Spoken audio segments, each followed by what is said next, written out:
Notification का importance आहे? पहिली गोष्ट म्हणजे या ठिकाणी तुम्हाला हाय पेमेंट देण्यात येतं आहे, सर्वात जबरदस्त तुम्हाला बेसिक पे ऑफर करण्यात येतं आहे, सोबत तुम्हाला गव्हर्नमेंटचे जे काही पेमेंटचे बेनिफिट असतात ते सर्व या ठिकाणी देण्यात येत आहे. सोबत या ठिकाणी 350 वॅकन्सी आहेत, त्याही एका पोस्टवरती आणि डिफरंट पोस्टवरती आहेत. या ठिकाणी तुम्हाला IT वाल्यांना किंवा फायनान्स आणि मॅनेजमेंटवाल्यांना संधी मिळते. आपले बरेचसे विद्यार्थी मित्रमैत्रिणी हे BSc IT झालेले असतात किंवा BSc CS झालेले असतात, MCA झालेले असतात, त्यांच्यासाठी ही खूप जबरदस्त वॅकन्सी आहे. दुसरी गोष्ट म्हणजे ही एक पब्लिक सेक्टर बँक आहे, गव्हर्नमेंट बँक आहे, त्यामुळे या ठिकाणी तुमचं करिअर ग्रोथ हा खूप छान राहणार आहे. नमस्कार विद्यार्थी मित्रमैत्रिणींनो, इंडियन बँकेमध्ये स्पेशलिस्ट ऑफिसरची भरती निघाली आहे. टोटल वॅकन्सी 350 आहेत. Manager, assistant manager, HR, data analyst अशा विविध पदांसाठी ही भरती निघाली आहे. आज आपण त्याच्याविषयी इन डिटेल्स माहिती पाहणार आहोत. चला आपण व्हिडिओला सुरुवात करूया. आता बँकेविषयी मी तुम्हाला थोडक्यात माहिती सांगतोय की ज्या वॅकन्सी निघाल्या आहेत त्या इंडियन बँकेकडून निघाल्या आहेत. इंडियन बँक ही पब्लिक गव्हर्नमेंट बँक आहे. गव्हर्नमेंट बँक असल्या कारणास्तव तुम्हाला या ठिकाणी सरकारी नोकरी लागते परमनंट. त्याशिवाय इथे जे पद निघाले ते स्पेशलिस्ट ऑफिसरचे आहेत. ह्या बँकेचं जे हेडक्वार्टर आहे ते चेन्नईला आहे. आता इम्पॉर्टंट डेटविषयी तुम्हाला माहिती सांगतोय. मी तुम्हाला अगोदरच सांगितलं की ऑनलाईन रजिस्ट्रेशन आहे 8 एप्रिल 2026 पासून सुरू झालेलं आहे. क्लोजिंग डेट जी आहे ते 28 एप्रिल 2026 आहे. याची जी काही पेमेंट विंडो आहे ती 8 एप्रिल ते 28 एप्रिल म्हणजे 28 एप्रिललाच याचं पेमेंट विंडो क्लोज होणार आहे. आणि एलिजिबिलिटीची कट ऑफ म्हणजे तुमचं ग्रॅज्युएशन केव्हापासून झालेलं असायला हवं ते 1 एप्रिल 2026 तुमचं ग्रॅज्युएशन झालेलं असायला हवं. आता याचं आपण फी स्ट्रक्चर पाहून घेऊ. SC ST PWBD यांच्यासाठी 175 रुपये इथे फीज आकारण्यात आली आहे. आणि अदर कॅटेगरी म्हणजे general OBC EWS वाल्यांसाठी 1000 plus GST इथे अप्लाय करण्यात आलेलं आहे. पेमेंटचं विंडो तुम्हाला मी सांगितली की 8 एप्रिल ते 28 एप्रिल ही जे 28 एप्रिललाच तुम्हाला पेमेंट आणि फॉर्म भरण्याची म्हणजे फॉर्म भरण्याची आणि पेमेंट करण्याची शेवटची तारीख ही 28 एप्रिलच आहे. वेळ खूप कमी आहे. अर्ज करायचा असेल शेवटच्या तारखेची वाट पाहू नका, लवकर अर्ज करा. आता स्पेशलिस्ट ऑफिसरची जी काही एज लिमिट आहे त्याविषयी तुम्हाला माहिती सांगतोय. इथे 3 प्रकारचे म्हणजे 3 वेगवेगळ्या कॅटेगरीमध्ये इथे पोस्टिंग निघाल्या आहेत. तर पहिली पोस्टिंग जी आहे ती पहिली पोस्टिंग आहे असिस्टंट मॅनेजरची.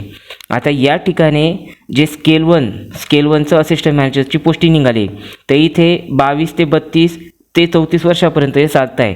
म्हणजे याच्यामध्ये सुद्धा तुम्हाला ॲडमिनमध्ये, नंतर तुमच्या HRमध्ये, नंतर फायनान्समध्ये जागा निघाल्या आहेत. मी पुढे एक्सप्लेन करून सांगणारच आहे. पण महत्त्वपूर्ण करून 3 पोस्टिंगसाठी इथे जागा निघालेल्या आहेत स्पेशलिस्ट ऑफिसरमध्ये. ज्यामध्ये असिस्टंट मॅनेजर आहे, नंतर मॅनेजर स्केल 2 आहे आणि सिनियर मॅनेजर स्केल 3वरती निघालेलं आहे. आता त्यापैकी आपण असिस्टंट मॅनेजरचं पाहिलं. आता मॅनेजर स्केल 2चं 23, 24 किंवा 33 ते 34 वर्षापर्यंत इथे तुम्ही अर्ज करू शकणार आहेत. त्यानंतर सिनियर मॅनेजरचं पाहिलं स्केल 3साठी आहे ते 25 किंवा 26 ते 35 ते 37 वर्षापर्यंत या ठिकाणी तुम्ही अर्ज करू शकताय. आता ही एक गव्हर्नमेंट बँक आहे त्यामुळे इथे एज रिलॅक्सेशन लागू आहे. तुम्ही पाहू शकतात SC ST साठी 5 वर्षाचं इथे लागू आहे. OBC नॉन क्रिमिनलवाल्यांसाठी 3 वर्षाचं आहे. पर्सन विथ बेंचमार्क डिसॅबिलिटी यांच्यासाठी 10 वर्षाचं आहे. एक सर्व्हिसमॅनसाठी 5 वर्षाचं आहे. आणि पर्सन जे अफेक्टेड आहेत 1984चे रेटोचे त्यांना 5 वर्षापर्यंत इथे एज रिलॅक्सेशन देण्यात आलेलं आहे. आता सगळ्यात महत्त्वपूर्ण पार्ट म्हणजे पेमेंटचा. तर इथे असिस्टंट मॅनेजर स्केल 1मध्ये जे काही पेमेंट देण्यात आलेलं आहे ते 48,480 पासून 85,920 रुपये इतकं जबरदस्त बेसिक पे तुम्हाला ऑफर करण्यात येतं आहे. हे तुमचं बेसिक पे आहे. याच्यामध्ये पुढे तुम्हाला भरपूर बेनिफिट ऑफर करण्यात येतं आहे.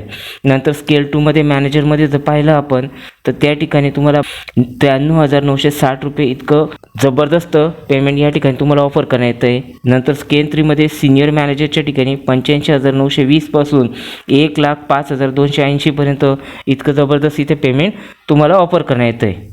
आता मी तुम्हाला स्केल 1, स्केल 2, स्केल 3चं बेसिक पेमेंट सांगितलं. याच्यामध्ये तुम्हाला बरेचसे गव्हर्नमेंटचे जे काही बेनिफिट असतात पेमेंटमधले ते ऑफर करण्यात आहे. त्याच्यामध्ये तुम्हाला DA मिळतो आहे, HRA मिळतो आहे, तुम्हाला लीज ॲकोमोडेशन मिळतं आहे, CCA मिळतो आहे, लिव्ह फ्री कन्सेशन मिळतं आहे, तुम्हाला मेडिकल एड्स मिळतं आहे, हॉस्पिटलायझेशन बेनिफिट मिळतं आहे, रिटायरमेंट बेनिफिट तुम्हाला मिळतं आहे आणि अदर बेनिफिटसुद्धा तुम्हाला बँकेच्या नियमानुसार या ठिकाणी भेटतं आहे. आत्तापर्यंतची माहिती जर तुम्हाला आवडली असेल तर कृपया करून लाईक करा. चॅनलला सबस्क्राईब केलं नसेल चॅनलला सबस्क्राईब करा, बाजूला बेल आयकॉन दाबा. मी रोज नवीन जॉब अपडेट घेऊन येत असतो. आपले चॅनल महाराष्ट्र विद्यार्थ्यांसाठी आहे त्यामुळे महाराष्ट्राच्या विद्यार्थ्यांना माझ्या आवर्जून रिक्वेस्ट आहे त्यांनी ह्या चॅनलला सबस्क्राईब करावं, बाजूला बेल आयकॉन आहे तोही दाबा. आता आपण व्हॅकन्सी डिटेल पाहून घेऊ, म्हणजे पोस्ट वाईज किती व्हॅकन्सी आहेत ते या ठिकाणी पाहून घेऊ. जसं मी तुम्हाला सांगितलं की मॅनेजर DC ऑपरेशनमध्ये हे स्केल 2चं पद आहे, इथे 4 व्हॅकन्सी आलेल्या आहेत. नंतर मॅनेजर इन्फॉर्मेशन सिक्युरिटी ऑपरेशन हे स्केल 2चं पद आहे, इथे 3 व्हॅकन्सी आलेल्या आहेत. नंतर मॅनेजर DBAमध्ये हे स्केल 2चं पद आहे, इथे 5 व्हॅकन्सी आलेल्या आहेत. नंतर मॅनेजर नेटवर्क ऑपरेशनमध्ये स्केल 2चं पद आहे, इथे 3 व्हॅकन्सी आलेल्या आहेत. मॅनेजर ॲप्लिकेशन डेव्हलपमेंटमध्ये हे स्केल 2चं पद याला 3 व्हॅकन्सी आलेल्या आहेत. आणि मॅनेजर API डेव्हलपमेंटमध्ये हे स्केल 2चं पद याला 4 व्हॅकन्सी आलेल्या आहेत. आता मॅनेजर डाटा ॲनालिस्टमध्ये हे स्केल 2चं पद याला 3 व्हॅकन्सी आलेल्या आहेत. नंतर मॅनेजर चार्टर अकाउंटंटमध्ये स्केल 2चं पद याला 10 व्हॅकन्सी आलेल्या आहेत. आता सिनियर मॅनेजर क्रेडिट हे स्केल 3चं पद आहे, याला 20 व्हॅकन्सी आलेल्या आहेत. नंतर मॅनेजर क्रेडिट हे स्केल 2चं पद आहे, याला 80 व्हॅकन्सी आलेल्या आहेत. नंतर सिनियर मॅनेजर फायनान्स हे स्केल 3चं पद आहे, याला 20 व्हॅकन्सी आलेल्या आहेत.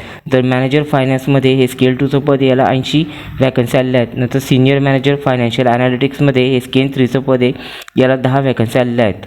नंतर मॅनेजर फायनान्शियल ॲनालिटिक्समध्ये हे स्केल 2चं पद आहे, याला 40 व्हॅकन्सी आलेल्या आहेत. नंतर सिनियर मॅनेजर मॉडेल व्हॅलिडेटरमध्ये हे स्केल 3चं पद याला 4 व्हॅकन्सी आलेल्या आहेत.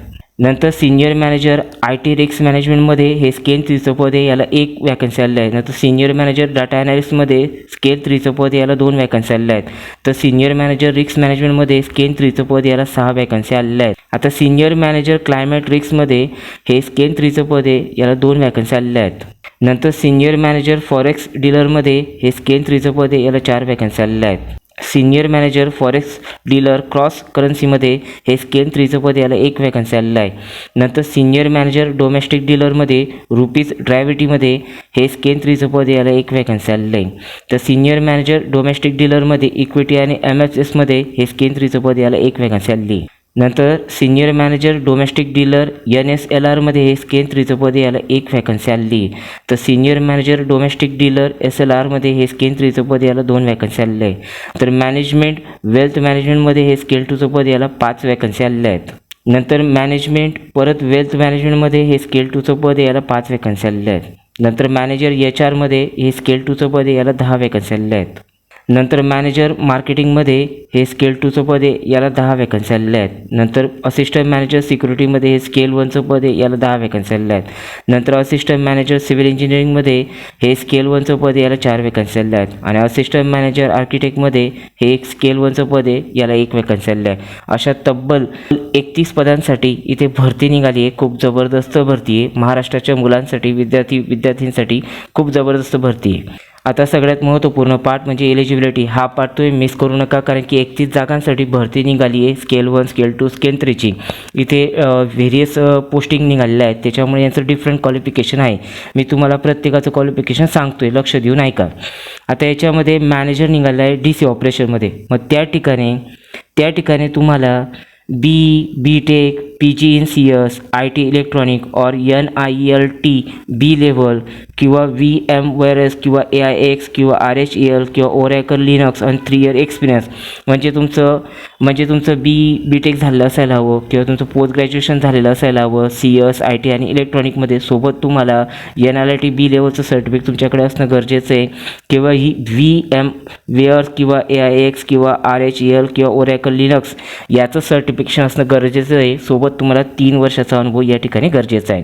नंतर मॅनेजर इन्फॉर्मेशन सिक्युरिटीमध्ये BTech किंवा PG असणं गरजेचं आहे. त्याशिवाय तुमच्याकडे CISSP, नंतर CISA किंवा CISM किंवा सिक्युरिटी प्लस आणि 3 वर्षाचा अनुभव हा IT सिक्युरिटीमध्ये असणं तुम्हाला गरजेचं आहे.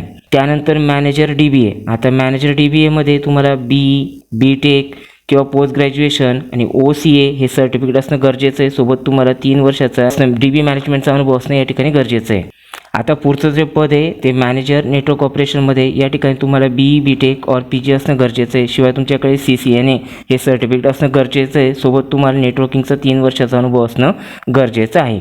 नंतर मॅनेजर ॲप्लिकेशन डेव्हलपरमध्ये तर या ठिकाणी तुमचं BTech किंवा रिलेव्हंट डिग्री असणं गरजेचं आहे. म्हणजे MCA जरी असलं तरी चालणार आहे. त्यासोबत तुम्हाला .NET जावा सर्टिफिकेशन प्रिफर या ठिकाणी असणार आहे. आणि 3 वर्षाचं तुम्हाला ॲप्लिकेशन डेव्हलपमेंटचा अनुभव असणं गरजेचं आहे. नंतर मॅनेजर API डेव्हलपमेंटमध्ये तुमचं BE BTech किंवा रिलेव्हंट डिग्री म्हणजे MCA असणं गरजेचं आहे. त्यासोबत तुमच्याकडे IBM किंवा API सर्टिफिकेशन असणं गरजेचं आहे. सोबत तुम्हाला 3 वर्षाचा API डेव्हलपमेंटचा अनुभव असणं गरजेचं आहे. नंतर मॅनेजर डाटा ॲनालिस्टमध्ये जर पाहिलं तर CS IT किंवा स्टेट किंवा इकॉनॉमिक डिग्री किंवा डाटा टूल सर्टिफिकेशन आणि 3 वर्षाचं ॲनालिटिक्सचा एक्सपिरियन्स असणं तुम्हाला या ठिकाणी गरजेचं आहे. त्यानंतर येतं अकाउंटंटची एलिजिबिलिटी क्रायटेरिया. तर याच्यामध्ये अकाउंटंटमध्ये मॅनेजर CA ही पोस्ट येते. या ठिकाणी तुमचं चार्टर्ड अकाउंटंट असणं गरजेचं आहे. त्याशिवाय तुमच्याकडे इंडस AI प्रेफरन्स असणं गरजेचं आहे आणि 1 वर्षाचा तुम्हाला फायनान्शियल अँड अकाउंटंटचा अनुभव असणं गरजेचं आहे. आता क्रेडिट अँड फायनान्शियल एलिजिबिलिटी क्रायटेरियामध्ये सिनियर आणि मॅनेजर पोस्ट येतात. या ठिकाणी तुमचं ग्रॅज्युएशन असणं गरजेचं आहे. त्याशिवाय तुमचं पोस्ट ग्रॅज्युएशन असणं फायनान्शियल रिलेटेड फील्डमधलं तुम्हाला 2-4 वर्षाचा अनुभव असणं गरजेचं आहे इन क्रेडिट किंवा फायनान्शियल ऑपरेशन. त्याशिवाय तुमच्याकडे CAIIB किंवा NIBM प्रेफरन्स सर्टिफिकेट असणं गरजेचं आहे. आता पुढची जी पोस्टिंग येते ते रिस्क मॅनेजमेंट आणि एलिजिबिलिटी क्रायटेरियामध्ये येते. ते या ठिकाणी तुमची रिक्वायरमेंट आहे CA CFA किंवा master in relevant field with FRM PRM CISA हे सर्टिफिकेट असणं तुमच्याकडे गरजेचं आहे. सोबत तुम्हाला 3 ते 5 वर्षाचा अनुभव असणं गरजेचं आहे रिस्क किंवा ॲनालिटिक्स रोलमध्ये.